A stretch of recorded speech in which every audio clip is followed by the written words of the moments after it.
My name is Yahaira Esquivel, and my group work on the story of Saccos and Vanzetti in Loss and Justice, and I will be presenting the first part of this project, which is the historical overview.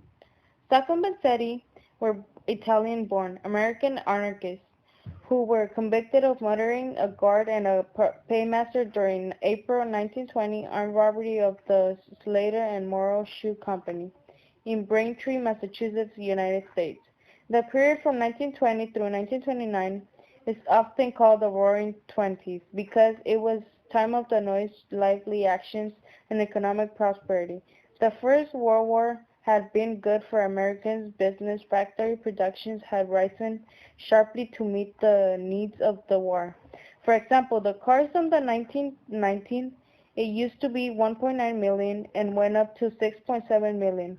There was a song from the show called The Charleston, and it was done in a style similar to ragtime music. Ragtime music was popular up until the late 1920s, while jazz heavily influenced dance music in the late 1920s.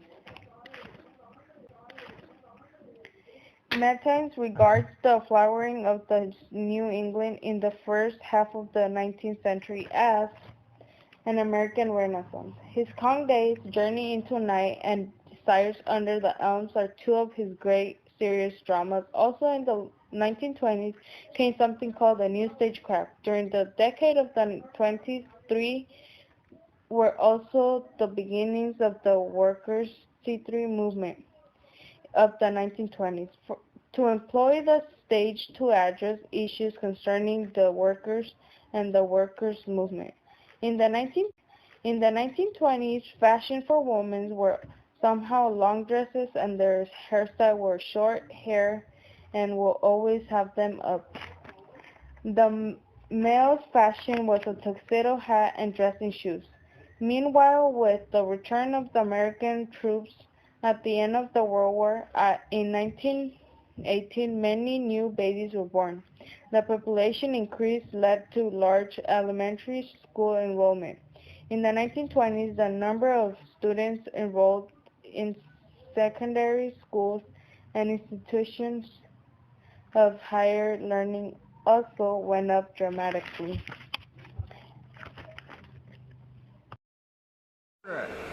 I pronounce Sacco and Vanzetti guilty and will pay of their crimes of murder and crime with sentence of death. Oh, no!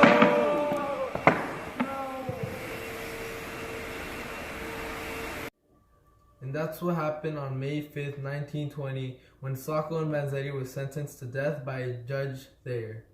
Now, let's go to England to interview H.G. Wells. Good morning, H.G. Wells. It is an honor to meet you, sir.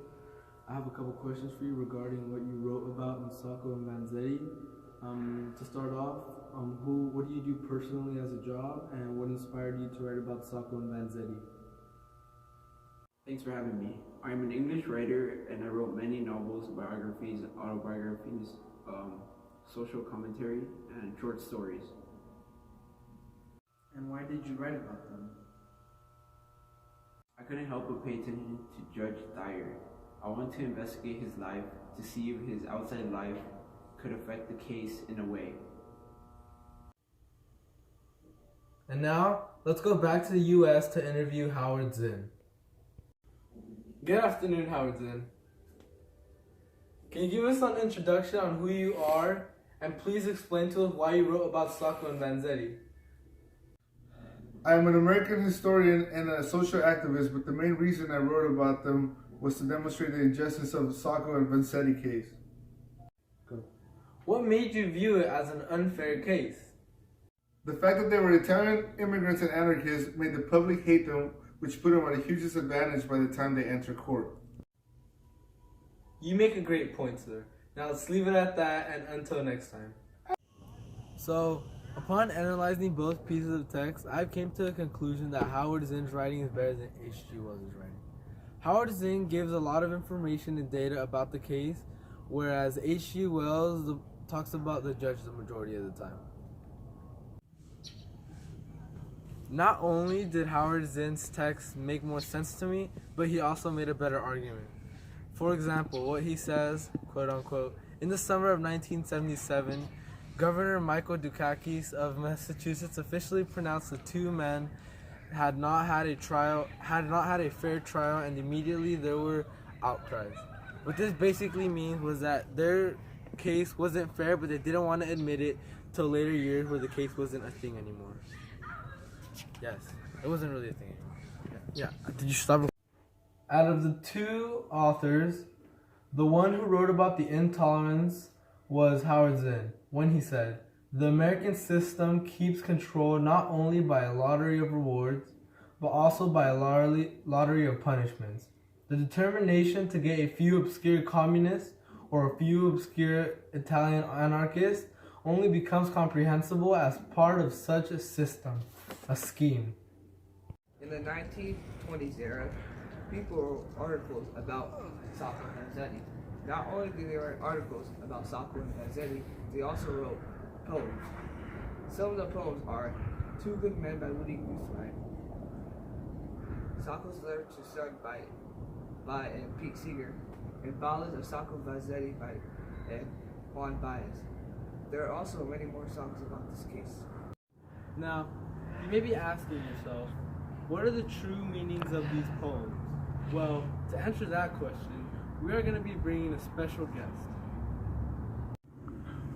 Good afternoon, Tyrone. Today I'm going to ask you a couple set of questions just to get into this conversation about Sacco and Vanzetti. Is that okay? Yeah. Okay. The first question is, what do each of these poems have in common, and why did the musicians write them? These musicians wrote these poems about Sacco and Vanzetti because they all believed Sacco and Vanzetti were innocent and they should have a fair trial. They wrote these songs to show the public their point of view of this on the case of Sacco and Vanzetti.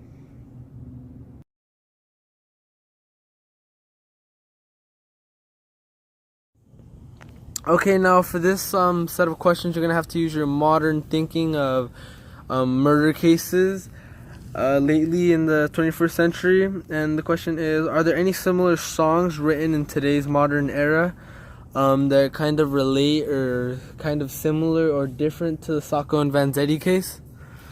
The song about Don't Shoot, collabed by R&B hip hop artists, and there was the result of Michael Brown's death. Michael Brown and Sacco and Vanzetti were both similar because the law led them to death in an unfair way. They were different because they were discriminated in different ways. Sacco and Vanzetti were discriminated because they supported an anarchy way of government and they were immigrants. Michael Brown was discriminated because of his color of skin. Okay, that was good. Now let's take a little break and get you ready for your last question. What I would like you to get out of this video is Sacco and Vanzetti were killed because of their race and because they were anarchists. They weren't given a fair trial, and then they were sent to jail for the time being before their execution. It also helps us understand how racism and injustice have been around since the 20s.